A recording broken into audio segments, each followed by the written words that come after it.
Desde el 18 de octubre que hemos visto cómo el descontento social y la desconfianza en las autoridades se ha acrecentado día a día. Una crisis de confianza que abarcaba toda la discusión pública, en donde todas nuestras instituciones mostraban un serio y constante desplome en el respaldo ciudadano. Esta es una situación que se venía presentando no solo en Chile, sino en varios otros países. Con la llegada de la pandemia y el advenimiento de la crisis sanitaria, la situación de desconfianza tomó un nuevo ribete. En algunos países, esta crisis fue tomada como una nueva oportunidad para que las instituciones tomaran las riendas, como en el caso de Macron en Francia. Estamos en guerra sanitaria. No luchamos ni contra un ejército ni contra una nación, pero el enemigo está ahí, invisible, insaciable, progresando, y va a requerir nuestra movilización general. Les aseguro que la nación cuidará de sus hijos. Eso fue parte de lo que Macron dijo a sus ciudadanos, parte de lo que le devolvió la confianza a las instituciones. Confianza que en ese momento de crisis no es solo necesaria, sino imprescindible. En general, la mayoría de los sistemas políticos ha retomado algo de esa confianza durante este periodo, sobre todo relacionado con el temor de la ciudadanía a las consecuencias de la pandemia. Pero en el ámbito local, este proceso ha tenido varios problemas. Durante este periodo de pandemia, algo único y completamente nuevo para todos los gobiernos, hemos visto una mirada de actos sin sentido de parte de nuestros representantes, decisiones erráticas y que han sido combatidas desde otros sectores políticos o desde el mundo de los expertos. Es en este escenario que como ciudadanos hemos vuelto a sentir que nuestro modelo político-económico tiene grandes falencias, que nuestra sociedad no está preparada para enfrentar tiempos en que lo común y lo público toman mayor relevancia. Hoy es mensaje de todos el dejar el individualismo atrás, el usar nuestros privilegios para ir en ayuda de quien no los tiene. Hoy se hace patente que necesitamos un cambio de fondo de nuestra estructura social y de nuestra cultura, y que nuestra constitución juega un papel importante, pues define, comillas, las reglas del juego y fija los límites en que los ciudadanos pueden jugar, como comenta Daron Acemoglu en su libro ¿Por qué fracasan las naciones? Actualmente, estas reglas y límites del juego han demostrado ser insuficientes, generando incertidumbre tanto en el aspecto de salud como laboral, mostrando a todas luces que la idea de un Estado pequeño y subsidiario no puede enfrentar este tipo de crisis basándose en acciones comunicacionales de última hora o pidiendo gestos a las grandes empresas. Estamos en estado de catástrofe, pero la acción del Estado parece no haberse dado cuenta. Hoy más que nunca debemos hacer comunidad, cuidarnos entre todos, respetarnos entre nosotros, usar este tiempo para cuestionar y preguntarnos, ¿en qué Chile quiero vivir? ¿Ya nos encontramos? No nos dejemos ir.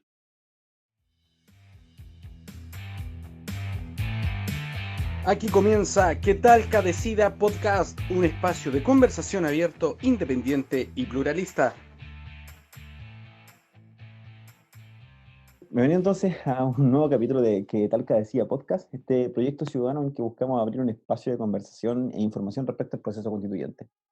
Hoy día es miércoles 8 de abril, estamos grabando desde nuestros estudios remotos, comenzamos así una nueva conversación, pero siempre recordando, cuídense, respeten el distanciamiento social y si pueden, quédense en casa o por lo menos salgan lo menos necesario, solo para lo requerido. No se aglomeren y lávense las manos. Hoy continuamos con esta serie de capítulos especiales desde el confinamiento. En esta serie comenzamos con el capítulo anterior, en donde conversamos de derechos humanos con Claudio Nach, y hoy conversamos sobre economía, constitución y derecho en tiempos de catástrofe. Para esto nos acompaña nuestro querido panel, eh, que lo conforma hoy día, bueno, nuevamente nuestro conocido del programa, Rodrigo Hernández, quien es nuevamente abogado, miembro del colectivo 16 de octubre, es un incipiente comunicador. Buenas noches, Rodrigo, ¿cómo has estado? Hola, hola Matías, muy bien, muy contento de estar de nuevo acá, incipiente comunicador. Creo que me sobra un poco mucho el título, pero muy contento de poder participar una vez más en Chile Desierto. Bueno, el hardware ya te acompaña para los incipientes comunicadores. Espero, Así que espero. también nos acompaña Eliana Adams. Eliana es estudiante de Derecho de la Universidad de Talca, expresidenta de la Federación de Estudiantes de la misma universidad, ex vocera de la Toma Feminista y actual delegada de la reforma de estatutos de la misma casa de estudios. ¿Cómo estás, Eliana? ¿Cómo va el confinamiento voluntario? Hola, buenas noches. Primero que todo, gracias por la invitación al panel y bueno, el confinamiento acá, como bien decimos los estudiantes, dándole cara, intentando llevar a cabo todo esto de la cuarentena lo mayor posible y solo saliendo a lo justo y necesario y nada más. Perfecto, gracias por participar. A última hora, pero muchas gracias por participar, Eliana. Y finalmente nuestro invitado de hoy día se trata de Martin Schaffernig. Martin es profesor de la Escuela de Ingeniería en Informática Empresarial de la Universidad de Talca, licenciado en Ciencias Económicas, Ingeniero Comercial y doctor en Ciencias de Gestión de la Universidad de Montpellier, en Francia. ¿Estoy en lo correcto? Sí, sí. Martín, bienvenido a nuestro podcast. Muchas gracias. Hola. Y hola también a Eliana y Rodrigo. Bien, aquí estamos confinados. Exactamente, ¿cómo ha estado tu confinamiento voluntario? ¿Hay mucho trabajo remoto en la Sí, universidad? ahora en mi caso individual yo acostumbro trabajar bastante a distancia por las relaciones de trabajo con gente en otros países y me gusta trabajar en casa personalmente porque es más fácil para mí concentrarme. Entonces, esta parte no me afecta tanto.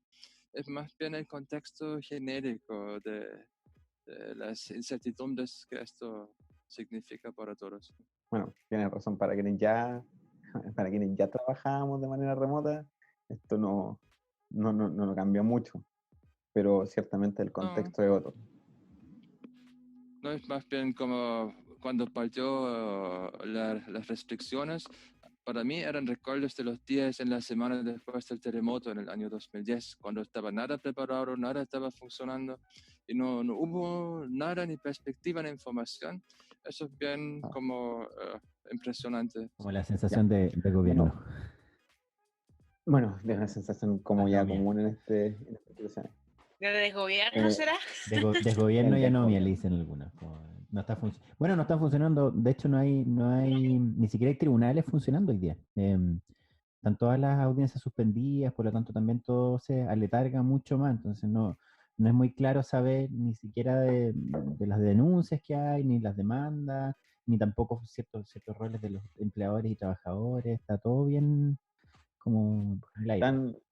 ¿No están funcionando todos o no están funcionando algunos? Porque al menos hoy día leí la noticia de que este caballero Bello Bao, que fue víctima de Carabineros hace un mes y medio atrás, hoy día presentó una querella Sí, en contra del carabinero que resultó responsable. tú puedes seguir presentando querella y sin problema. Lo que hay es que se suspenden las actividades presenciales, la mayoría de ellas que son audiencias. Ah, Lo que se mantiene son algunas audiencias que se pueden hacer a distancia y que son de casos más urgentes, como vulneraciones a derechos fundamentales, violencia intrafamiliar, medidas de protección para menores de edad, por ejemplo.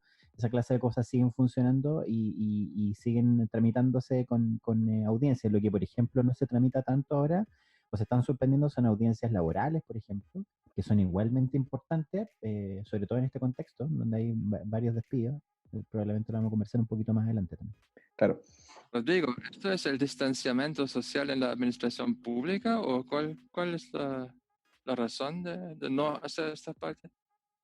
En realidad tiene que ver con que yo creo que a muchos sistemas los pillaron un poco precavidos o poco equipados, como no hay suficiente soporte tecnológico, porque claro, algunas audiencias urgentes se pueden tomar, pero por ejemplo un abogado que trabaja o tramita desde su casa no está obligado necesariamente a tener un insumo tecnológico para poder conectarse adecuadamente a una audiencia, por ejemplo. Entonces esa clase de cosas son bien difíciles, además de que hay algunos magistrados que de repente no se manejan tanto en el sistema informático, no hay tantos informáticos dentro del sistema de administración de justicia. De hecho, ya veníamos con problemas con las oficinas judiciales virtuales para subir archivos, entonces se hace urgente modernizarse, pero nos pilló la situación. Bueno, ciertamente la situación de pandemia, a pesar de que todos sabíamos más o menos que esto se venía, nos pilló técnicamente todos por sorpresa de igual forma. Y respecto a la modernización de los sistemas públicos en la informática, bueno, es algo que cualquier informático puede decir y viene diciendo hace muchos años, de que básicamente los sistemas funcionan mal. Así que, o mal desde el punto de vista del usuario, por lo menos desde el punto de vista del usuario.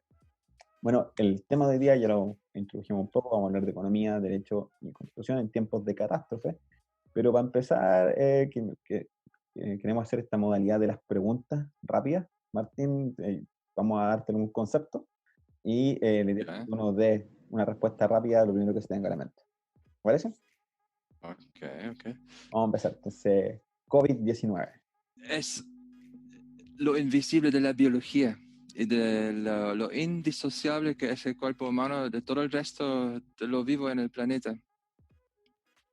Chile. Por la razón o la fuerza. Lo que estamos viviendo, pero no solamente en Chile en estos días. ¿Sí? Pero si no, feliz. Democracia.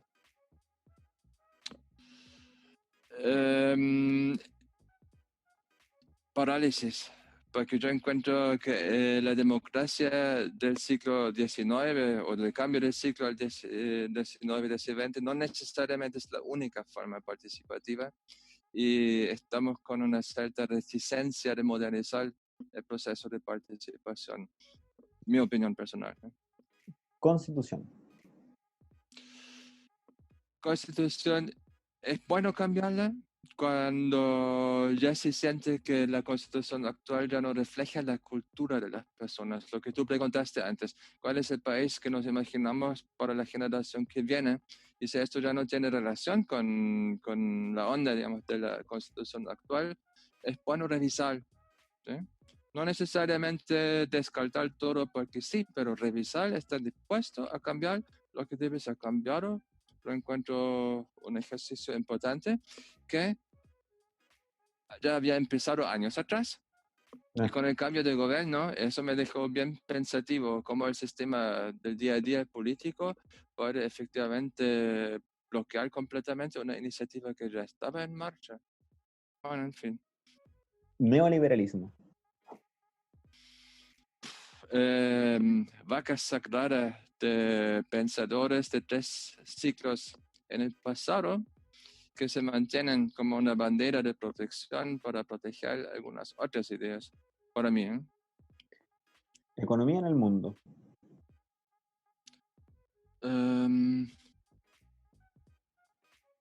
Eso es la pregunta para hablar 3 horas, pero yo creo que en el contexto de lo actual que vivimos con la pandemia, se nota que 6 meses atrás todos los organismos mundiales de economía estaban contentos de las cadenas de valor globales, que incluyen no solamente países ricos, sino que virtualmente todos los países.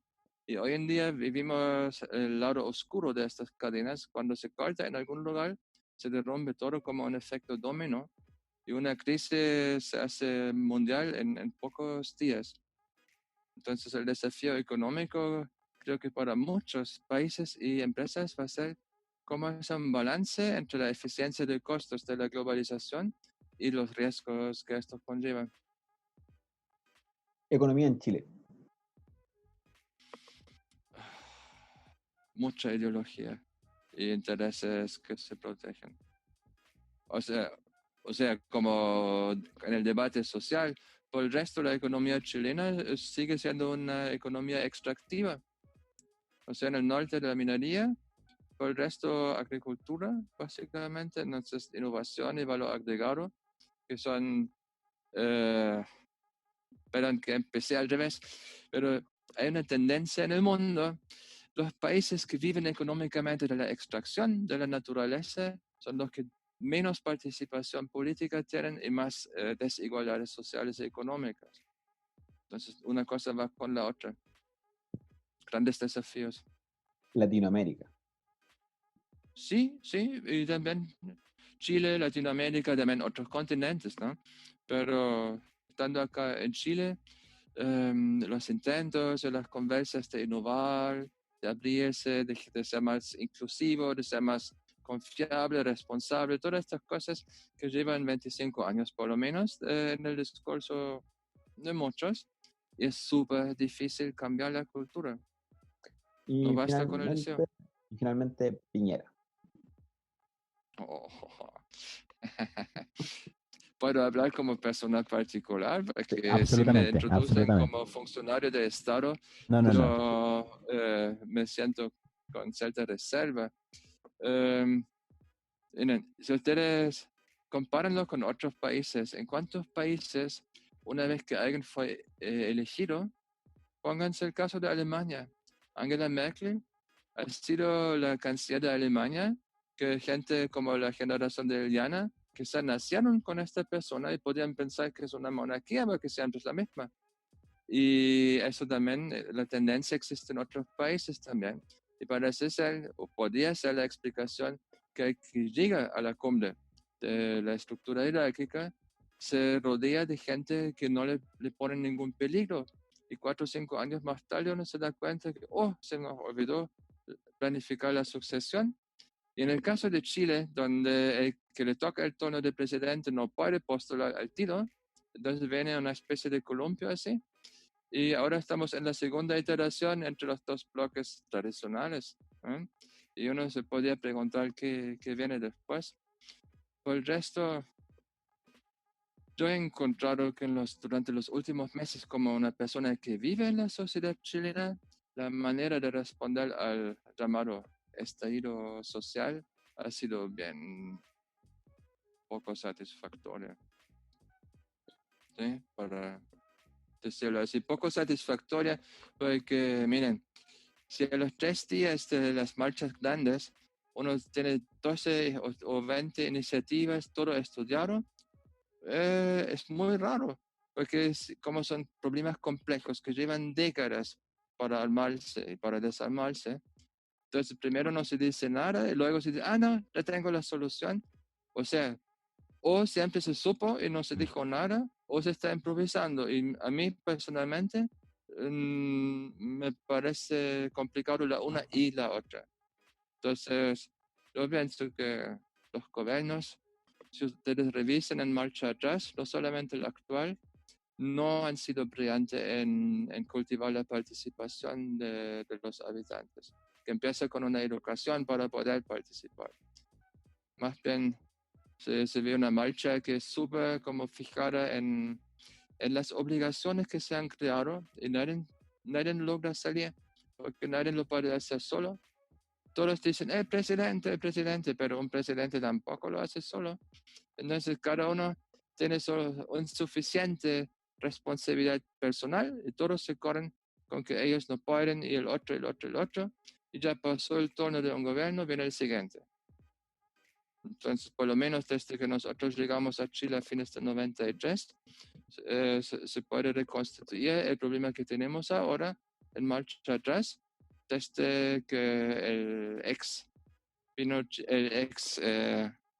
como decía, el general estaba todavía mirando detrás de Patricio Elwin y se soltó esto gradualmente, pero es muy difícil cambiar el rumbo.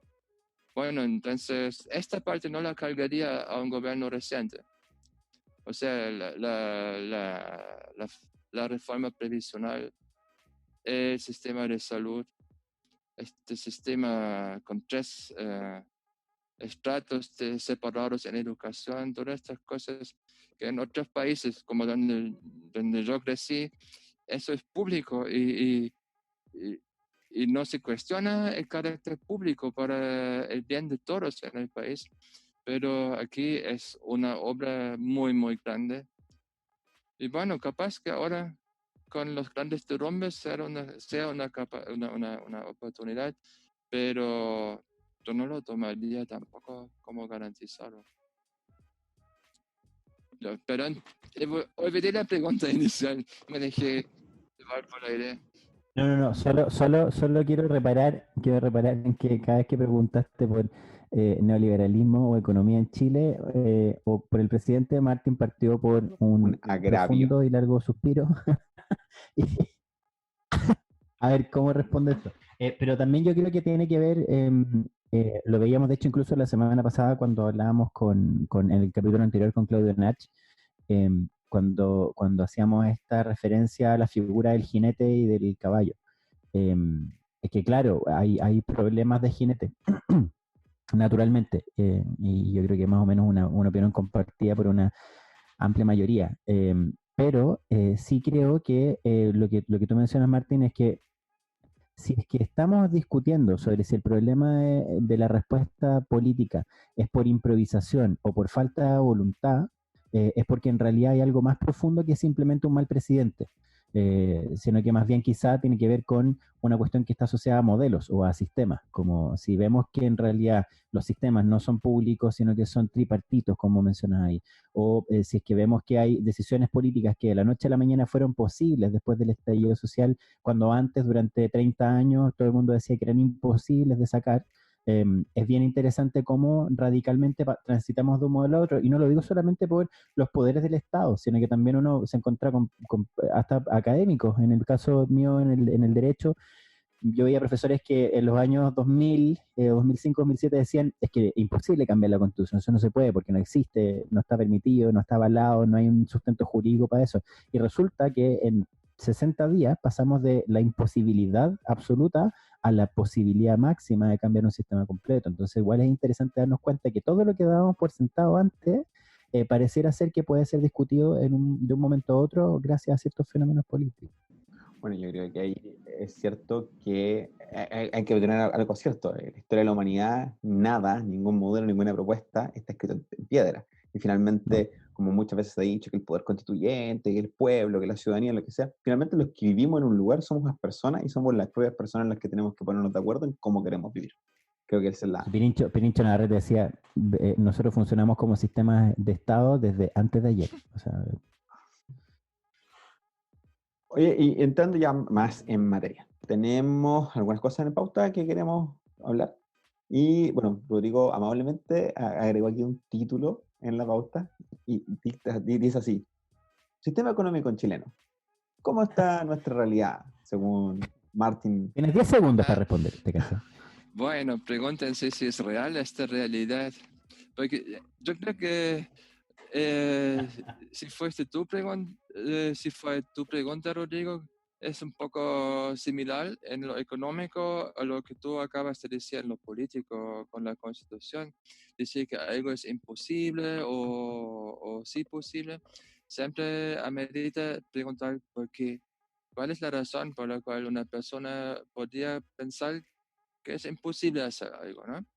Y en general, si está la disposición por parte de la otra persona de reflexionar y de decir por qué cree que es imposible, uno descubre rápidamente que hay ciertas creencias que quizás esta persona necesita defenderla. O sea, no es algo que es real en el sentido de realmente verdadero, pero debe ser verdad, porque si no se derrumban otras partes de su construcción de su vida.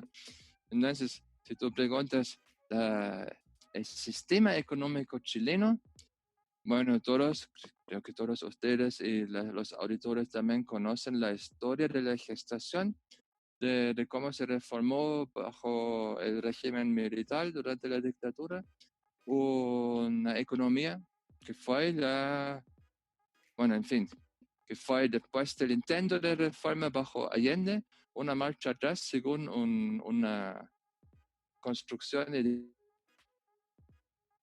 ideológica que llaman la Escuela de Chicago, o el modelo de Chicago, pues, que está basado en una serie de construcciones mentales que son, si me preguntan a mí, son más del orden de filosofía social o ideología que empíricamente algo científico, si quieren separar filosofía de ciencia.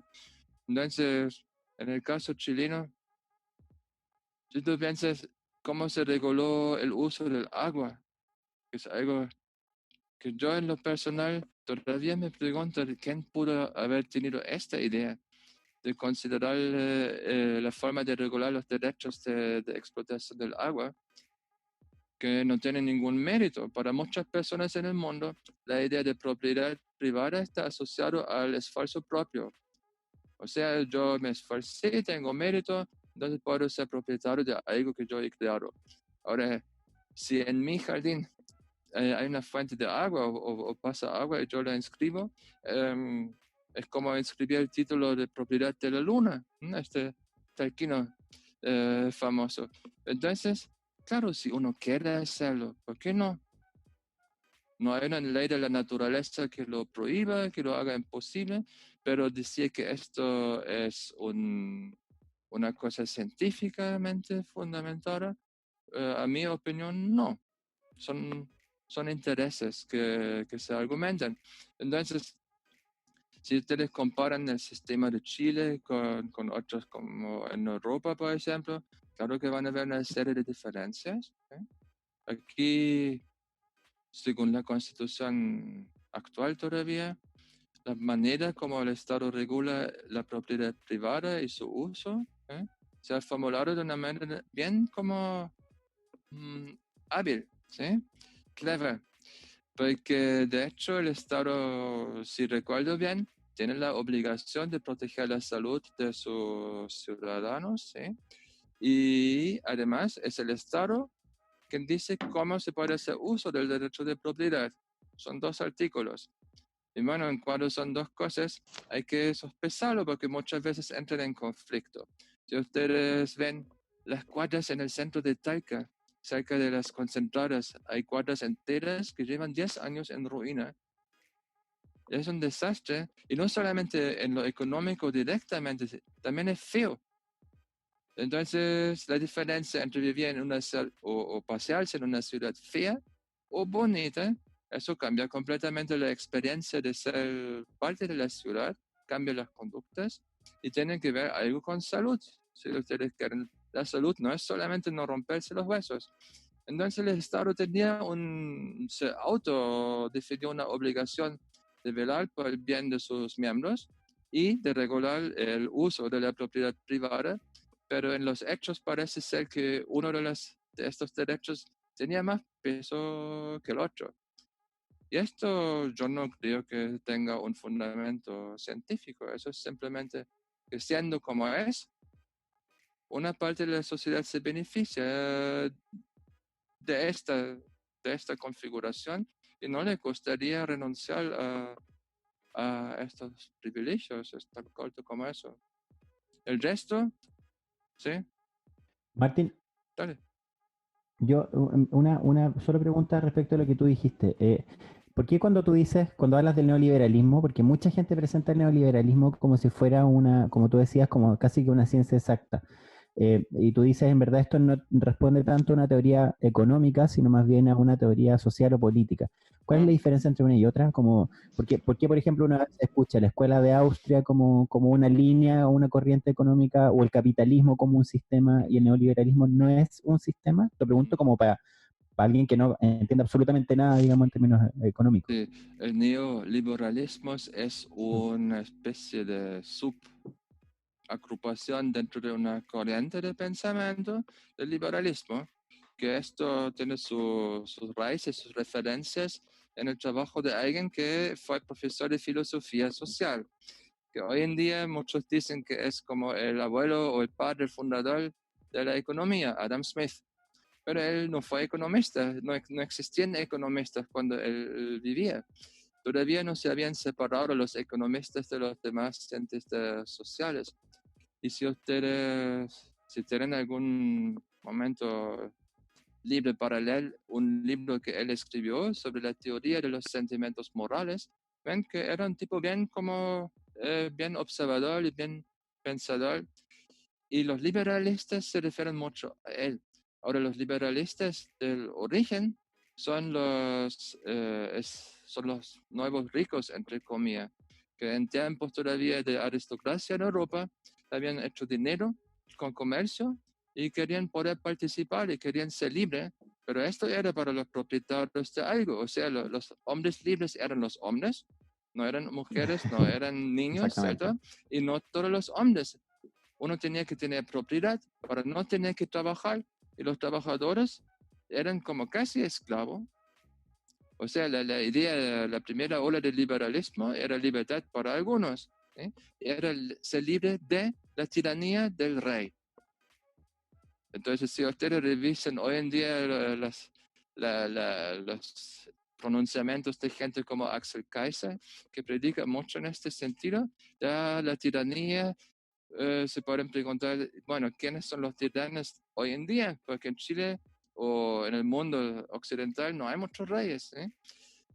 Bueno, pero esto también cambió en el transcurso del siglo XIX y hubo un giro más hacia lo social. Y lo que hoy en día se conoce como socialdemocracia es una corriente del liberalismo que incluye otros postulados y que reconoce que la persona no existe sola, desvinculada de todas las demás personas. ¿Sí? Y luego, la escuela de Austria, claro, tienen que pensar que también que tiene su origen en el tiempo del fin del siglo XIX, cuando los economistas hablaban todo en latín, inventaban nombres complicados como elasticidad y no sé cuánto, para valer como científicos científicos exactos, ¿no? Y si bien, claro, que tiene ideas interesantes, el trabajo de Hayek, por ejemplo, tiene muchas ideas que son interesantes al nivel intelectual para entender procesos sociales entre muchas personas. Pero de ahí las conclusiones de ordenamiento político, había varios saltos, que no es una cadena así sin saltos de conclusiones lógicas. Entonces, cuando hablan de liberalismo hoy en día, hay distintas corrientes. Hay gente como dando constituciones nuevas. Había creo que era de Harvard, John Rawls, que decía, bueno, si queremos formar un conjunto de reglas para vivir juntos, tiene que ponerse cada uno en un lugar de no saber cuál va a ser el rol que le toca en la nueva sociedad y proponer reglas que él también no está aceptado a someterse a estas reglas. Eso también es corriente de liberales. Entonces, los historiadores del liberalismo han identificado como 7 postulados fundamentales. No los recuerdo, lo lamento, pero cuando se revisan, ustedes verán que los neoliberalistas han descartado 5 de estos y se han referido a una versión súper antigua de este liberalismo. Y ven, esto incluye también negar muchas cosas que la ciencia moderna, si ustedes revisan la ciencia de la evolución, la ciencia del cerebro, que cuántas cosas se entienden hoy de manera bien firme como la naturaleza social del ser humano, y negar esto rotundamente es una cosa de ideología, no tiene un fundamento científico. Por lo menos hasta donde yo puedo ver. En este sentido, el neoliberalismo lo encuentro bien completamente ideológico. Y una consulta, el neoliberalismo del cual ahora nos estaba explicando, ¿cómo eso repercute hoy en Chile? ¿Cómo eso hoy primero nos repercute a nivel general y también cómo nos va a repercutir con la crisis económica que viene por causa de esta pandemia? Creo que hoy día estamos muchos preocupados por qué va a pasar con la economía, porque todo se está parando, o sea, las cadenas de producción se están parando.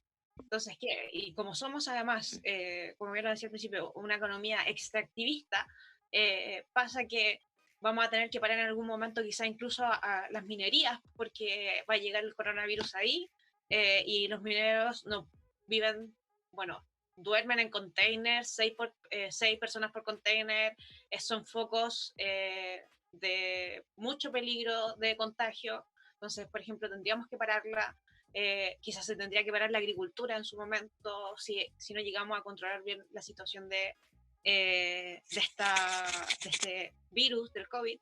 Entonces, ¿qué consecuencias? ¿Qué consecuencias tiene este modelo a nivel general y qué consecuencias además podríamos vivir con la crisis que se viene económicamente por la situación actual?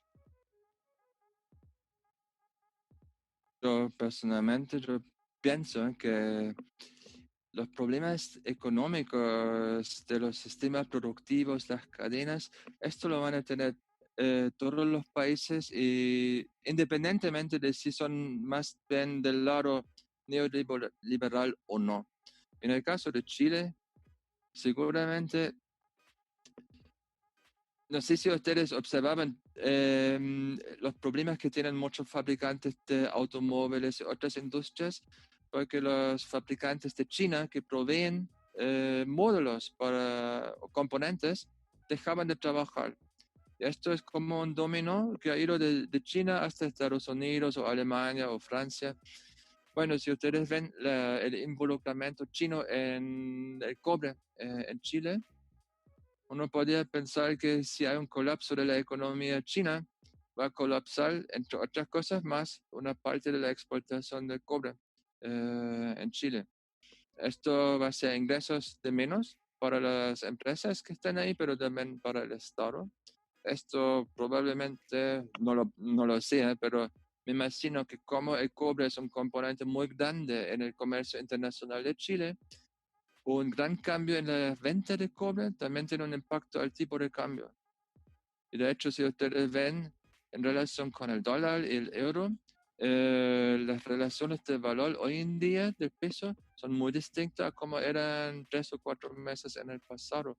Esto para los chilenos obviamente cambia también las posibilidades de compra. Porque si antes el dólar era 700 pesos, ahora es, no lo sé, pero 850, Sí, algo así. 850. Entonces, claro, eso hace más caro, obviamente, comprar cosas que vienen del extranjero.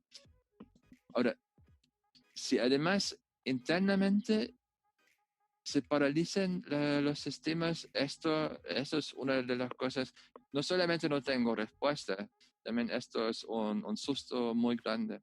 Porque piensen ustedes, la Paula, mi señora, es sostenedora de un colegio en Talca.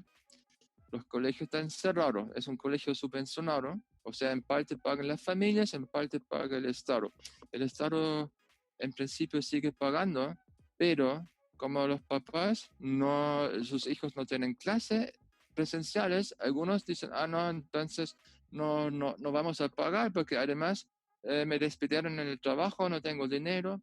Bueno, entonces imagínense, si un porcentaje de las familias no puede o no quieren hacer su copago, el colegio no tiene dinero para liquidar los sueldos al fin del mes, pero como colegio no puede dejar de pagar las remuneraciones de los docentes, porque los docentes tienen una protección legal hasta el final del año, entonces se enreda todo.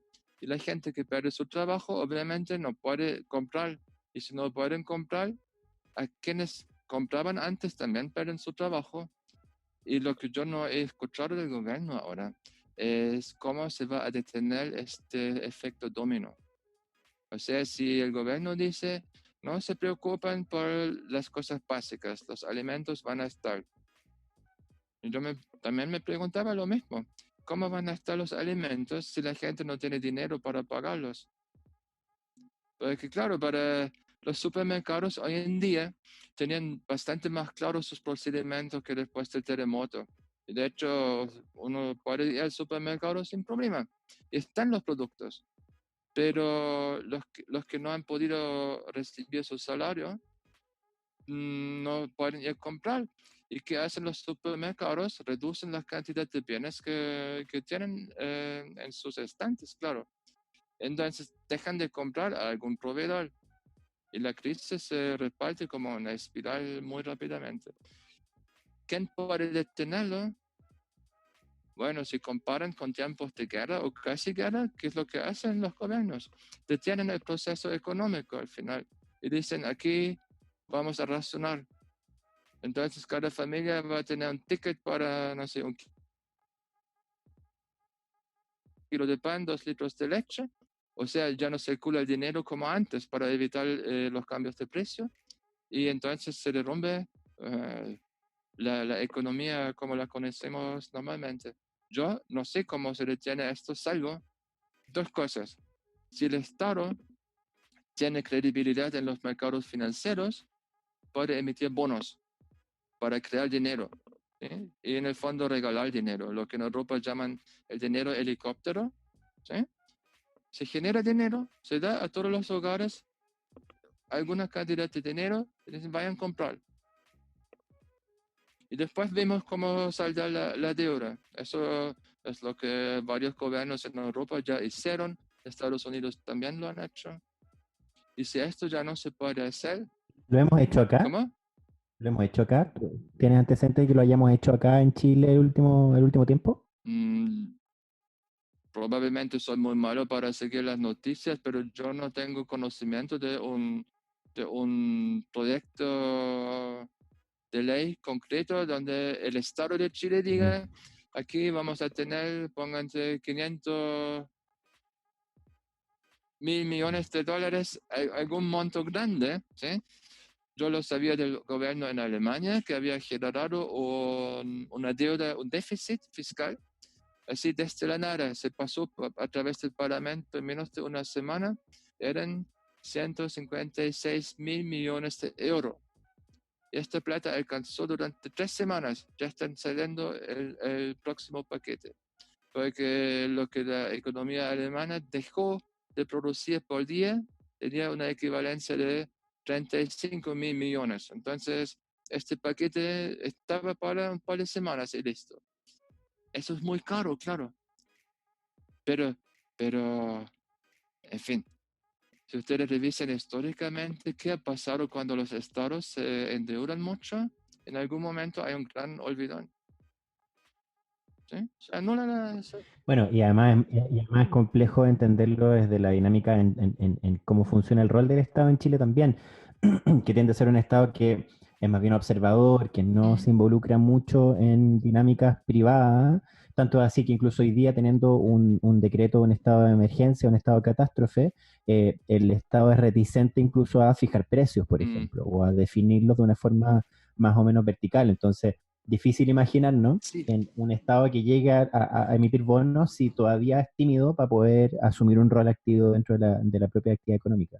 exactamente lo que tú dices me llamó la atención, Rodrigo, que en el caso de las mascarillas no hubo reacción para intervenir estabilizando los precios, pero por ejemplo, nosotros somos de una ISAPRE, no de FONASA, y recibí un aviso de mi ISAPRE hoy que el programa de vacunación se canceló porque el gobierno acaba de confiscar todos los paquetes de vacuna de influenza de la farmacia del sistema privado para ser usado bajo la regulación del Estado. O sea, en algunos casos ya se notan pasos en este sentido, pero sí, sin duda, el Estado es muy como autolimitándose también respecto de posibles déficit fiscal, pero si nosotros 5 fuéramos dueños de muchas grandes empresas en Chile y necesitamos que esté la gente, porque si no se nos derrumba el negocio. ¿Sí? Y no es por el buen corazón, sino que para poder seguir nuestras operaciones. ¿Por qué no inventaríamos algún dinero así regalado? Solamente para hacer un puente a través de 2 meses de confinamiento, para que no se derrumba todo. ¿Sí? Y después podemos hacer una condonación de esta deuda. ¿Por qué no? Si ustedes o si nosotros tuviéramos que elegir entre un derrumbe grande que nos vamos a demorar 5 o 6 años en salir del hoyo y generar una deuda que después sabemos ya que la vamos a regalar, pero nos cuesta 3 meses del negocio, no 5 o 6 años. Si tuviéramos que elegir entre un mal grande y otro mal pequeño, probablemente vamos a decidir por el mal menor. Ahora, que no haya anuncios en este sentido, lo puedo entender, porque desde el momento cuando se habla de esto, va a ser difícil detener el proceso.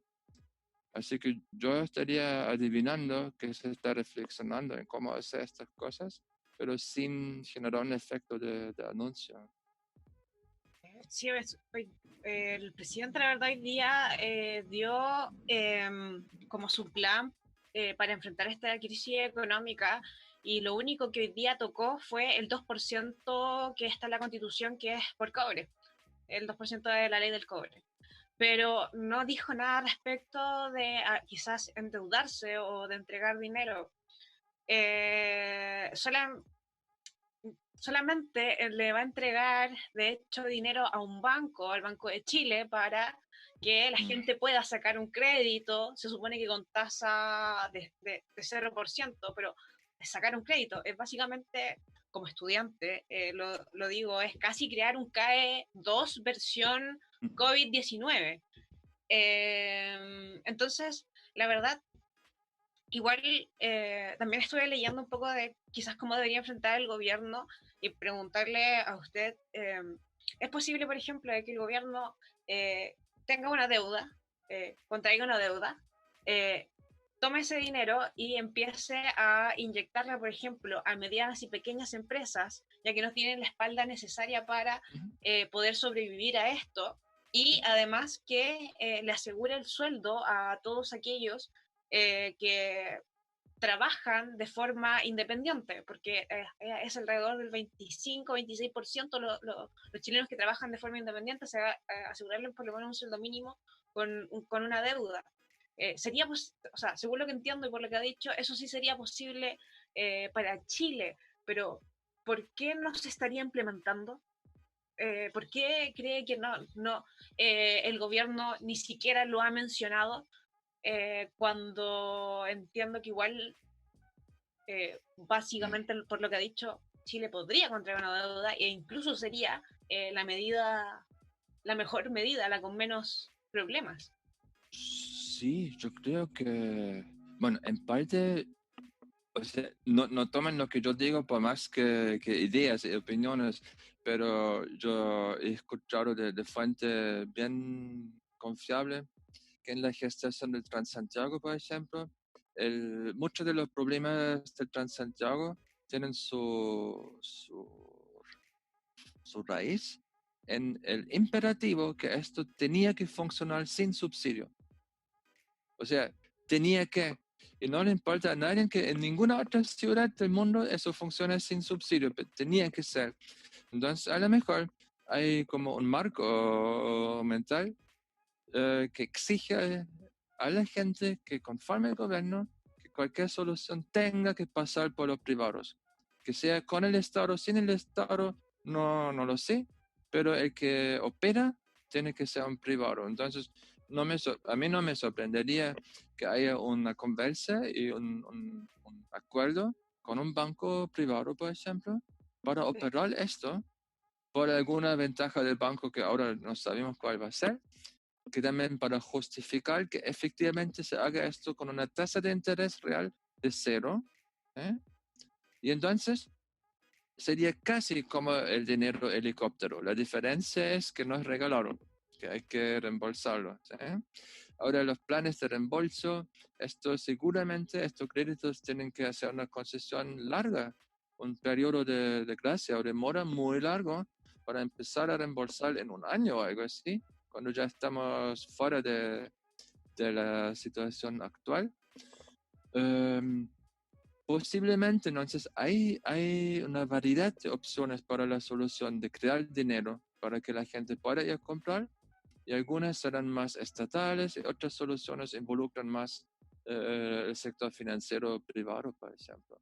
Donde, bueno, yo no lo sé tampoco, pero cómo hace el Estado para asegurarse que efectivamente no haya un aprovechamiento por parte de quien opera este sistema, ¿no?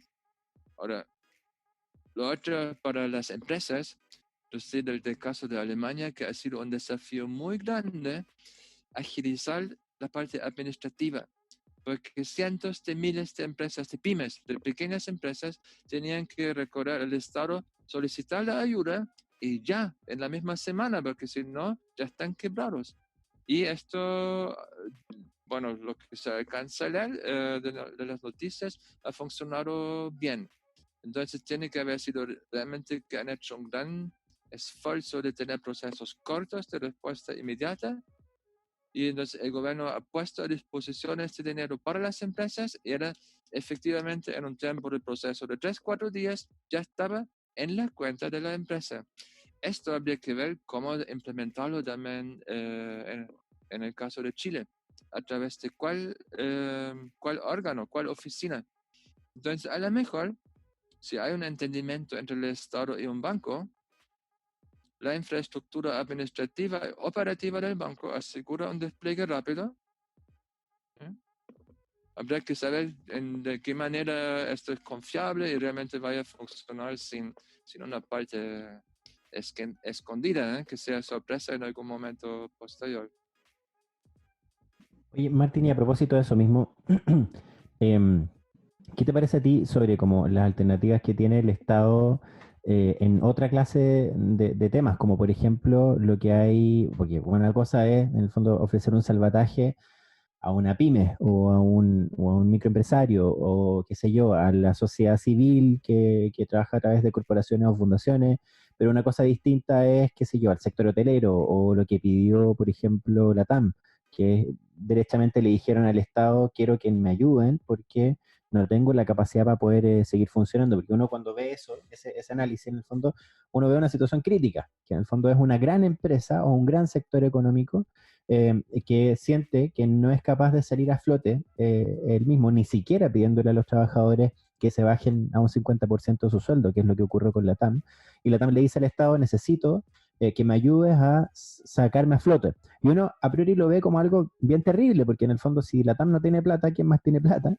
Pero por otra parte también uno ve informes como, qué sé yo, como JP Morgan, que dijeron que si la TAM no recibía ayuda del Estado, moría a los 4 meses. ¿Cómo ves tú esa dinámica de asociación? Como el Estado debería meterse a ayudar a esos privados de esa envergadura, no debería, es conflictivo, nos genera un problema mayor o finalmente es algo que nos puede servir en algún Si plazo. debería, no sé. Ahora, si tú piensas en los últimos años, ¿qué ha pasado en el contexto de la crisis del 2007-2008? Mucho se ha hablado De de las subprime. estructuras empresariales tan grandes, too big to fail, ¿no? Demasiado grande para desaparecer. Y esto en el fondo, los gobiernos sentían sus manos amarradas. ¿Por qué? Porque estas súper grandes empresas son súper grandes empleadores. Y cuando se cae esto, tú tienes una avalancha de gente que pierde su fuente de ingreso, que es enorme y no sabes qué hacer con esto. Y entonces, habría que pensar que probablemente el Estado va a estar dispuesto a hacer cosas muy creativas para las empresas que son a partir de un cierto tamaño. Hacia abajo no se nota tanto, pero en el caso de Chile también, bueno, no es por nada que se dice que 80%, algo así, del empleo proviene de las empresas que no son grandes. Entonces, el desafío esta vez, quizá eso es distinto a como fue en el año 2008 y 2009. Esta vez realmente hay que evitar también una quiebra masiva de una multitud de pequeñas empresas. Esto, claro, no se nota tanto, ¿sí? Porque si la panadería de la esquina aquí va a la quiebra, no está en las noticias, no puede ir a la Moneda a negociar, entonces no se nota mucho, pero yo pensaría que se va a inventar alguna fórmula para mantener las grandes empresas vivas a través de los meses de crisis. Porque si ustedes recuerdan el caso de TAM o la TAM, TAM, había una gran discusión legal también si la fusión, si había que hacerla, sí o no, y se argumentó con competitividad al nivel de escala global, ser una de las grandes líneas aéreas. Bueno, esto no se realizó exactamente, no se cumplió este sueño, pero todavía sigue siendo una gran línea aérea.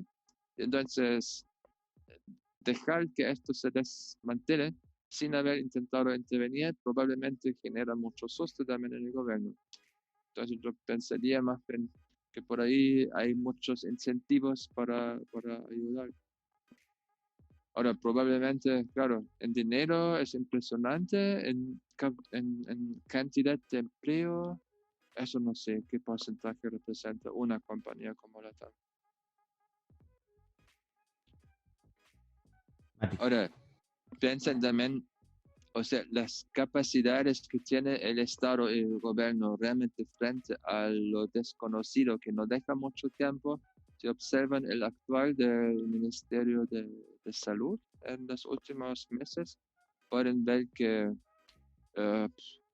es una búsqueda muy compleja. Ahora, también lo ha sido en los otros países, ¿sí? Nadie tiene la receta correcta, pero realmente la información que se da a nosotros que habitamos el país, las variaciones, o sea, mi impresión sigue siendo que para muchos en el gobierno los habitantes son una masa muy lejana de personas que igual no lo van a entender. Entonces, ¿para qué le vamos a prestar mucha atención o información? Y esto puede ser una idea atractiva en el corto plazo, porque efectivamente, claro, una epidemia como el coronavirus es complejo en su dinámica, es complejo entender, y entonces, si no hay tiempo, aquí vamos a empezar a explicar mucho. Lo que pasa es que esto es así todos los días, y todos los meses, y todos los años, y al final hay una cultura de exclusión y no participación que también alimenta este problema. Entonces, ustedes antes mencionaban eso de, Matías, tú hablaste de lo que Macron decía en Francia, eso de la guerra contra el enemigo invisible. Yo había encontrado interesante comparar con la actitud del gobierno en Alemania, que había dicho, no, aquí no queremos restringir por la fuerza mucho la libertad de las personas, somos una democracia y confiamos en la razón, que la gente va a hacer lo correcto porque nos creen que es una cosa seria y hay que tomarla serio. Esto era más o menos el mismo fin de semana que en Francia, pero un discurso distinto. Y uno podría decir, oh, la Merkel, sí, pero una semana más tarde igual estaba el toque de queda y todo en Alemania. O sea, es verdad que en tiempos de miedo y de sorpresas complejas, quizás no es suficiente la razón. Y hay que ser un poquito autoritario, donde no está muy claro dónde está la frontera, eso depende de muchos factores, ¿sí? Pero la claridad de la explicación es muy importante. Entonces, ustedes habrán escuchado las sospechas que las cifras de los casos COVID son falsas y, y bueno, probablemente no son más falsas aquí que en otras partes. Se estima que globalmente los casos registrados representan alrededor del 6% de los casos reales. No en Chile, sino que en todos los países. ¿Y por qué es así? Bueno, no se puede testear tanto. Imagínense, si puedes hacer 3.000 tests y tienes 19.000 sospechosos, ¿cómo lo haces? Entonces, claro, es, es, es una complicada situación simplemente. Pero a mí personalmente me habría gustado recibir más explicación y más transparencia.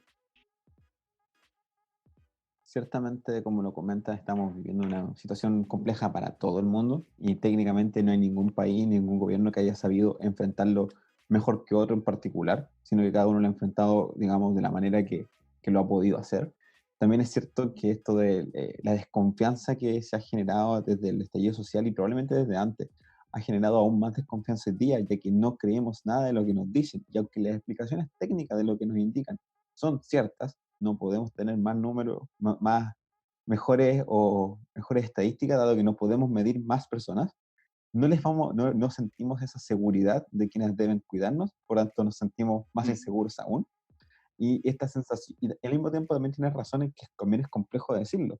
Vivimos una democracia, pero en estas situaciones de catástrofe, aparentemente el sistema democrático les faltan herramientas para poder salvaguardar a sus ciudadanos, ya que dejando demasiadas libertades, hemos visto como muchas personas haciendo mal uso de esas libertades están pensando en irse a la playa a zapallar en este fin de semana, y eso demuestra que en realidad necesitamos acciones restrictivas.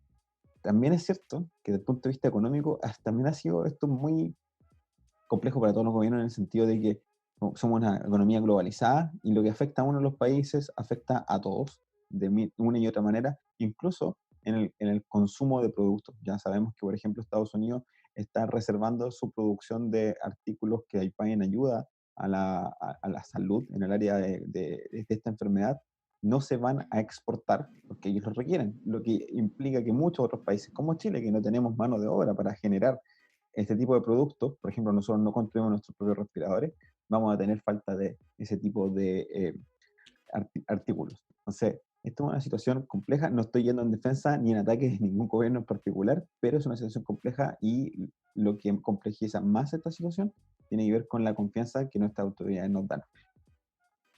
Cerramos así nuestra primera sección del programa. Hasta ahora hemos tenido una conversación larga y bastante variopinta en el sentido de no solamente hemos hablado de economía como alguno podía esperar, que habláramos de números y estadísticas duras, sino que hemos hablado más de economía como una ciencia social, como el trasfondo de lo que es. Y ahora nos vamos a tomar unos minutitos para tomar agua, un descanso, y los dejamos a nuestros auditores con una nueva cápsula informativa.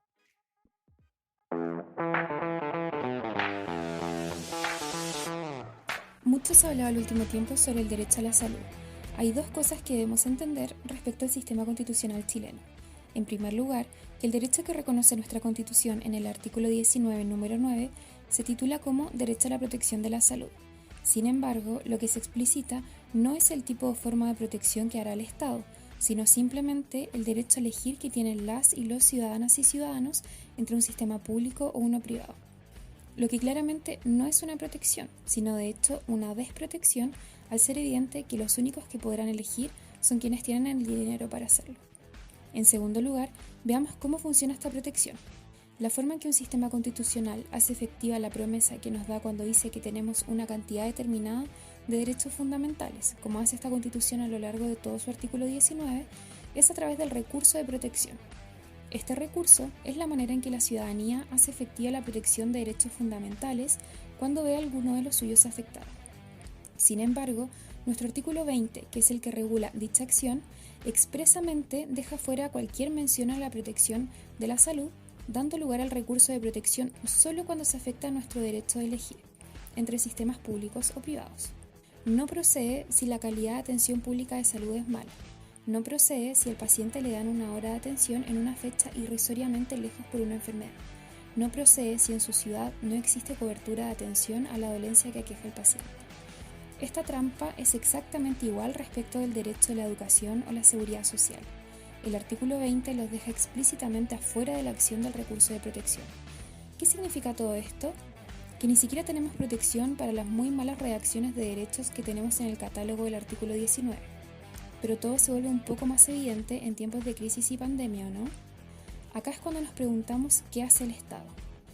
Cuando la Constitución no nos protege, hay que cambiarla. Por eso, vota a prueba.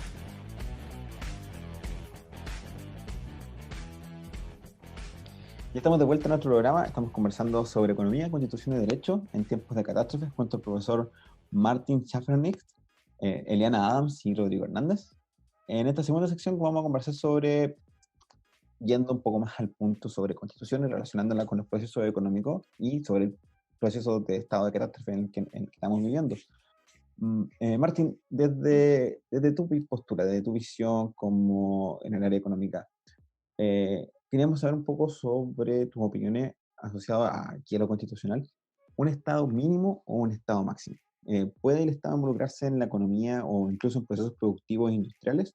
¿O ya eso ya es demasiado, como se ha puesto en caricatura muchas veces, muy castrochavista, muy bolchevique, castrochavista? Hipermarxista come guaguas. Yo creo que desde el momento cuando empiezan a aparecer comparaciones así, la discusión no vale la pena, porque estamos en falacias, en cosas que son puras como muros y manipulación. Ahora, yo creo que la pregunta de cuál es el rol del Estado en la vida en la sociedad en general, y si ustedes quieren en la parte económica, es súper importante porque esto tiene que ver con qué es lo que creemos en Chile, qué es ser chileno. ¿Eh? ¿Qué es una persona que participa en la sociedad? ¿Y qué necesitamos para que esto funcione bien? Entonces, de eso obviamente se pueden sostener distintos puntos de vista con cada uno con sus argumentos. Ahora, igual está relativamente claro y creo que todos podemos entender por qué es una mala idea tener un emperador al centro. Es el único que puede pensar y ahí salen las decisiones así sabias y omniscientes. Esto nunca ha funcionado mucho tiempo. Y entonces deja más problemas de lo que resuelve. Ahora, la ausencia completa de estructuras así jerárquicas sería como el ideal anárquico. O sea, cada uno en Chile sabe lo que debe hacer y así funciona todo bien. Esto también es como muy radical. La idea de la escuela de Austria sería que hay un orden espontáneo. Es decir, si aseguramos ciertas reglas, por ejemplo, la libertad de contrato y el derecho de propiedad, entonces todo está como asegurado y dentro de este contexto, las distintas personas, los individuos, son los que más saben de su situación y podrán ponerse de acuerdo. Entonces, esto quizá no le gusta a todos, ¿eh? Y entonces algunos están más de acuerdo que otros, pero si ustedes desde el centro intentan de cambiar esto, van a causar más daño que avance. Entonces, mejor el Estado de laissez-faire, ¿sí? Asegurar estos derechos básicos y el resto no interviene. Pero también se ha visto que esto produce una desigualdad tan grande que al final se rompe el tejido social también, ¿sí? Temprano o tarde. En el caso chileno, en la primera década de la transición, claro que había gente que era más pobre que hoy, ¿sí? Que es una discusión que era relativamente reciente. Decirle a la gente que Siempre se marcha dice, en las como calles, éramos pobres y ahora no. ¿cómo? Sí, pero ¿qué quieren? Ahora son menos pobres que antes, entonces ¿para Claro. qué quieren? Pero eso no es el punto. El punto que se le dio a entender que iban a ser menos relativamente pobres, o sea, entre los de arriba y de abajo iba a hacerse un acercamiento, y esto no ha ocurrido. Y ahora a los 25 años ya no había esta posibilidad de decir, partimos de nuevo con la democracia, ahora lo vamos a hacer. La gente ya dice, esperé 2 décadas y no hubo avance, ya no lo creo. Entonces, frente a esta situación, capaz que el Estado tenga que reconocer que su nivel de cuidado por los suyos, por la gente que vive en el territorio, es un poco más de lo que se entendió como el Estado subsidiario. ¿Eh? Porque simplemente no es así que cuando uno deja todo libre, que los acuerdos que se establecen son globalmente óptimos. Hay una figura en la retórica de los liberalistas. O sea, para un liberalista extremo, si hay un asalto y alguien les amenaza con un arma, con, no sé, una pistola, le dice, dame tu reloj, y ustedes le dan el reloj, entonces ustedes han aceptado el trato. ¿Eh? Podrían haber rechazado. Entonces, estas cosas están extremas. Hubo un libro, el año pasado había un libro coautoría de Andrés Velasco y no sé quién más, una crítica a los conservadores en el sistema político chileno, que escribía bastante sobre esto. O sea, yo habría pensado que Andrés Velasco es más bien muy conservador, pero en este texto ofrece varios puntos bien interesantes de la crítica al neoliberalismo a la chilena, que es muy extremo en esto. Decía, si ustedes aceptan trabajar por 100,000 pesos al mes, ¿para qué reclaman después? No tenían que aceptarlo primero. Bueno, entonces sí estamos de acuerdo que esto no es como queremos que sea la vida en Chile, entonces hay que adaptar el rol del Estado en lo económico. Eso no necesariamente significa que el Estado sea empresario. ¿Eh? Disculpen que yo hago muchas comparaciones con Alemania, pero de No, ahí está vengo. bueno. Pero si ustedes ven que las negociaciones de salarios en Alemania en general se hacen entre los organismos que representan los trabajadores y los organismos que representan los empleadores, y se hacen por industria. Entonces eso sería para agricultura, para textil, para manufactura, distintas industrias. Ellos tienen su negociación colectiva. Y entonces el Estado dice, mientras esto funciona, no me meto. Ahora, en los últimos 10 años se había visto cada vez más trabajo temporario que sale de este esquema, y se vio una declaración de los ingresos de la gente que trabaja en esta área. Y entonces ahora, hace 2 años aproximadamente, sí hay un salario mínimo en Alemania. O sea, el Estado no se ha quedado en esta idea que no, nosotros no intervenimos. Decía, no necesitamos intervenir mientras el sistema económico aseguró que los dos organismos que representan las dos partes del contrato de trabajo estén en condiciones de negociar algo mutuamente aceptable. Cuando esto ya no funciona, entonces el Estado entiende que es su deber intervenir para asegurar que no haya abusos de la situación. ¿sí? Y a mí me gustaría ver un Estado así, que dice que primero definimos cuáles son las limitaciones, o sea, qué es lo que no queremos que ocurra. Y luego nos damos una constitución y leyes para implementar, pero cuando vemos que la cosa ha cambiado y que ya no funciona como pensamos, recordamos que estamos para asegurar algunos principios por los cuales las leyes son solamente un instrumento. En este sentido, yo pensaba que es justificable cambiar una constitución, porque la constitución tampoco es un fin en sí mismo. Entonces, si todos sabemos, y hasta el presidente de turno ha aceptado que estas demandas son legítimas, si todos sabemos que una tasa de reemplazo para la jubilación de 30% o menos es miserable, ¿sí? Y no porque el salario era miserable, sino que el rendimiento del sistema de jubilaciones no es bueno. Eso hay que cambiarlo. ¿Y quién debe hacerlo? Eso es responsabilidad del Estado, ¿sí? Y lo mismo en educación, en salud, en todas estas áreas que aseguran un tejido como el subsuelo de la vida en el país.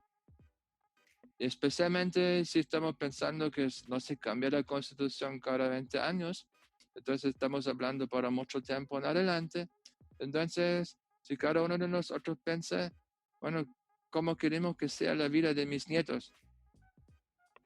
¿Que tengan que trabajar hasta los 100 años porque no tienen jubilación, o vamos a cambiar esto? Y definir la responsabilidad en los principios del Estado en función de esto. Ahora, igual en ese equilibrio, Martín, yo me agarro mucho, sobre todo de la contingencia. La semana pasada o antepasada, el subsecretario de redes asistenciales se le preguntó por qué el examen del COVID no era explícitamente y absolutamente gratuito, porque hay algunos casos donde se asumen costos. Y él dice, no puedo correr el riesgo de volver gratuito ese examen, porque si vuelvo gratuito el examen, podemos generar que en el fondo los laboratorios que lo realizan no lo sigan produciendo. O sea, igual eso es una cuña bien interesante que hace referencia a cuál es la dinámica del modelo finalmente, que es donde un Estado, que lo decíamos en el bloque anterior, como es tímido o es timorato para poder asumir el control de precios, pero también es muy tímido, más tímido aún, para poder asumir una posición un poquito más fuerte y decirle respecto de la ciudadanía, yo voy a garantizar que toda esta prestación, que es una prestación de emergencia por lo demás, sea completamente gratuita. Y es porque en realidad no es porque el jinete, en este caso, volviendo al tema del jinete del caballo, no es porque el jinete sea inepto, porque quizás lo es, pero en realidad lo que dice el encargado de redes asistenciales también tiene algo de razón, que efectivamente como el sistema está encuadrado bajo la dinámica en donde el Estado abandona funciones, se las delega en el fondo al privado en términos más bien absolutos, corremos el riesgo de que efectivamente lo que dice el subsecretario sea real. Entonces, ahí es donde quizás esa hoja de ruta deba cambiar de una forma un poquito más consistente hacia esta nueva fórmula de figura o rol del Estado, en donde el Estado sí tenga la capacidad debidamente de quizás producir el examen. ¿Te fijas? Como la duda es si es que corresponde que lo haga o no lo haga. Entonces, mi pregunta ahí es, quizás nos corresponde asumir un rol de un Estado quizás moderno, quizás la teoría en la que estamos basándonos también quizás no existe todavía o no la hemos refundado lo suficiente para poder entenderla de una forma distinta en el siglo XXI, porque el contrapunto que se marca respecto a esto que estoy diciendo es que algunos teóricos dicen, o analistas, dicen, bueno, pero ojo que lo que empezó a ocurrir en Europa respecto de la socialdemocracia es que algunos entraron en crisis también económicas, porque esto del Estado produciendo, proveyendo Sí, algunos pero ¿en qué nivel? servicios. Sí. Esa es la pregunta. Ahí hay un problema, hay un desbarajuste, deberíamos evitar que eso ocurriera de una forma más o menos controlada, ¿se puede? Mira, bueno, voy a tomar lo último primero. Si aquí en Chile tenemos un ingreso per cápita anual de 40.000 euros o dólares, no importa, dólares, digamos, y un coeficiente Gini muy bajo, no el actual de 50%, después que venga una crisis, ¿cuál es el problema? O sea, estamos comparando dos cosas que son súper difíciles. Decir, los europeos en Suecia tienen un problema, sí, claro, pero ¿dónde están? ¿Y cuál es el problema del problema? Entonces yo no tomaría esto. También encuentro extraño el argumento del subsecretario. Decía, si el Estado dice que para sus ciudadanos es gratis el examen, los laboratorios no lo van a producir, porque obviamente el Estado va a pagar al laboratorio. O sea, no es que va a decir, oye, ¿nos pueden regalar estos test? No, claro que esto no va a funcionar. Entonces, claro, también siempre se reclamó por los impuestos.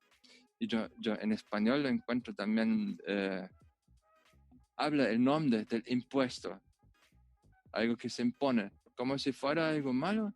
Pero si eso es, por ejemplo, para asegurar que la gente se pueda hacer el test, ¿cuál es lo malo de que el Estado consiga el dinero que necesita para asegurar sus funciones? Ahora, de ahí obligar una empresa a hacer algo, yo creo que son como dos pasos. El primero quizás sea la fijación de precios. Esto en Chile suena como sacrilegio, ¿eh? Pero hay economías donde ocurre esto, ¿sí? Especialmente en tiempos de crisis. ¿Por qué no se fijaría un precio? Ahora, intervenía como instruyendo a los laboratorios a producir. Cuando tú lo decías, lo recordaba, que Trump en Estados Unidos había dado instrucción a General Motors de producir ventiladores mecánicos. O sea, en el país de la libertad, ¿cierto? Todo este discurso, igual es posible que el presidente le diga directamente a una empresa, oye, ya, ahora. Y en este sentido, claro, hay países distintos, ¿no? Hay culturas que son más colectivistas, como en Asia, hay culturas que son más individualistas, como en nuestra parte del mundo, y tienen muy distintos atributos. Y en los países más individualistas siempre se va a ver con escepticismo, cuando alguien dice, dame más poder. Pero seamos realistas, hoy en día los que están mirándonos, lo que estamos haciendo, son las compañías de los software que estamos usando, ¿sí? Pensando que son gratis y saben una cantidad de cosas y no nos parece tiranía, si bien están regulando nuestras preferencias porque saben a quién hay que mostrar qué tipo de publicidad cuándo. Entonces, sí, eso, por ejemplo, en Alemania fue la razón por la cual no han hecho aplicaciones de inteligencia artificial en los celulares para despistar la cercanía de personas con diagnóstico positivo ahora, porque temen que una vez que está eso, después ya no se va a retirar, ¿sí? Y en Alemania la protección de datos personales es muy estricta, entonces prefieren tener más víctimas de coronavirus que abrir esta parte fácilmente. Y uno puede decir, qué raro, qué fundamentalista los alemanes. Sí, probablemente en este aspecto, pero no hay una ley universal de cómo debe ser. Yo creo que eso realmente son preferencias sociales que corresponden a lo que nosotros pensamos que es lo que es justo en el futuro. Entonces, que la gente no pueda, por ejemplo, ir al médico, o que la gente no pueda mandar a sus niños a un establecimiento de educación del cual uno puede pensar que tienen buenas chances posteriormente, que la segregación social empieza ya a este nivel. ¿Nos gusta así? En el fondo, eso es la pregunta. Y luego, si la respuesta es no, bueno, entonces tenemos que dotarnos de un Estado que cuide que no vaya a ser así. O sea, en este sentido, yo diría que el Estado le tiene que seguir al verdadero soberano. Y hasta en la Constitución de Chile está claro que el soberano son los ciudadanos. Entonces, no es que el Estado nos diga que no se debe hacer. En el fondo, en teoría por lo menos, es al revés. Si la mayoría de los chilenos piensan que una educación con 3 castas distintas no es bueno, no es lo que queremos para el futuro, y dice al Estado, cámbialo, lo va a tener que cambiar. Y no porque la ley de la no sé qué en algún laboratorio, en experimentos, se ha visto que es bueno tener una élite 10%. Claro, se puede construir mucha argumentación, pero aquí no estamos hablando de verdades científicas, sino que de preferencias de los que conforman la sociedad. Sí, Y- a mí me gustaría tomar una frase que dijeron hace un rato respecto a que hoy día, con el actual sistema que hoy día tenemos en Chile, somos más ricos. Y yo quiero decir, o sea, desde mi punto de vista, eso es falso. No somos más ricos. ¿Tenemos mayor capacidad de adquisición? Sí, pero ¿por medio de qué? Por medio de crédito. Entonces, eso nos hace quizás tener mayor capacidad de adquirir cosas, pero no nos hace más ricos. Lo único que nos hace tener más deudas, tener más cargas económicas que en vez de poder solventarla, porque realmente somos más ricos, la vamos solventando parceladamente porque nuestros sueldos no nos dan. Entonces, la verdad, igual quería solo hacer este comentario porque me tengo que retirar un poco antes. Porque hoy día, como estamos hablando igual de cambiar una constitución, de cuestionar el estado actual, hay que decirlo. Hoy día, si todos fueran a pagar las cuotas que debemos, no alcanza el dinero. No alcanza el dinero para ir a pagar todo lo que, todas las deudas que hoy día tenemos. Así que eso de que hoy día somos ricos, no, es mentira, es una ilusión. Es la ilusión de este modelo neoliberal que solamente por medio del crédito nos da el poder de adquirir más, pero nos deja en la misma pobreza por medio del endeudamiento. Sí, sin duda, eso ha sido observable en Chile también. Tiene mucho que ver con la razón por la cual hay dos segmentos del sistema financiero, ¿cierto? Hay los bancos que operan para una parte de la sociedad y estos institutos financieros para el resto. Ahora, la respuesta ortodoxa a esto era primero el postulado que cada uno sabe mejor lo que es bien para él, y si algún lugar decide endeudarse, bueno, ya que lo hagan. La segunda instancia era poner en el juego el interés de persistencia de las instituciones financieras, que decían, no, los bancos cuidan esto, no estamos sobreendeudados, porque si fuera así, los bancos van a quebrar y no quieren quebrar, entonces los bancos cuidan esto, y porque los bancos lo cuidan, no es necesario que el Estado lo cuide. Ahora, empíricamente, eso está requete comprobado en la economía conductual, que no es así. ¿Sí? Es muy fácil conducir a las personas en uno u otro sentido, y en este sentido no sé si hay suficientemente presión comercial de comprar regalos para el día del niño, el día de no sé qué, entonces la gente va a salir a comprar. Y entonces si las tiendas ofrecen tarjetas, la gente se va a endeudar. ¿Sí? Luego, ustedes vieron el auge de este movimiento de la educación financiera. Tiene que ver con esto también. Dicen, no, ya estamos de acuerdo, admitimos que muchas personas no saben elegir bien, ya entonces les vamos a educar. ¿Y quién hace la educación financiera? En Chile, por buena parte, los mismos El banco. bancos. Ya, es el lobo que cuida las ovejas, de cierta forma. Y de nuevo, no es que los bancos en otros países sean puros santitos. Los bancos siempre son un negocio que intenta de hacer ganancia.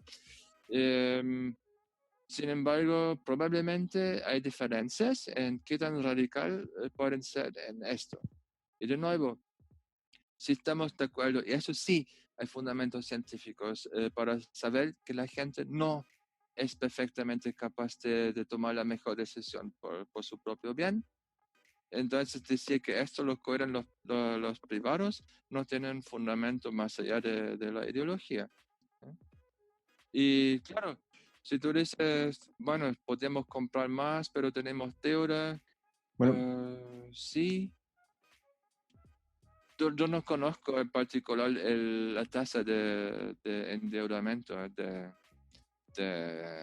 los hogares, pero yo recuerdo muy bien la discusión, las vueltas de discusión en términos de educación, Cómo se ha ido cambiando esto hasta que al final salió la idea de la gratuidad, lo que en mi país, por ejemplo, nunca tenía que pensarlo.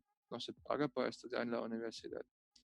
Eso no tiene sentido en Alemania, porque la universidad se paga después a través de la creación de valor en la vida económica. Entonces no hace falta que cada uno pague por su propio estudio, ¿sí? En este sentido, hay como una manifestación muy extrema del individualismo.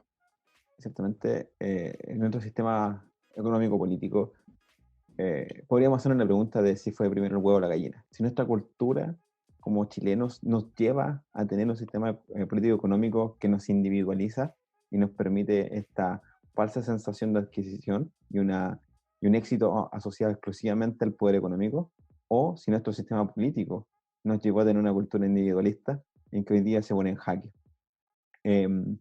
Nada, quería invitarlos a sus palabras al cierre. Martín, muchas gracias por tu participación. Ha sido un agrado tener esta conversación sobre un tema que no habíamos tocado mucho hasta ahora dentro del podcast. Así que muchas gracias por estar acá. Si tienes algo que agregar que quieras poner en tus palabras al cierre. Sí, tengo una palabra, porque yo creo que lo que hablamos con Rodrigo frente a se puede, no se puede, yo creo que sería muy bueno si siempre recordar preguntar por qué. Porque si alguien nos dice que se debe o algo no se puede, tiene que poder explicar de una manera sin falacias de por qué es así. Y siempre eso no es agresivo preguntar por qué. Y tenemos que hacerlo todos. Porque muchas cosas que se afirman que deben ser así o que no pueden ser así, en el fondo sí hay otra perspectiva posible. Entonces hay que reclamar por esto. Hay que preguntar por qué. Porque si no, lo que tú decías, Matías, de la gallina y los, ¿cómo se dice? La gallina y los huevos. El huevo y la gallina. No hay, se rebobina solo. ¿Sí?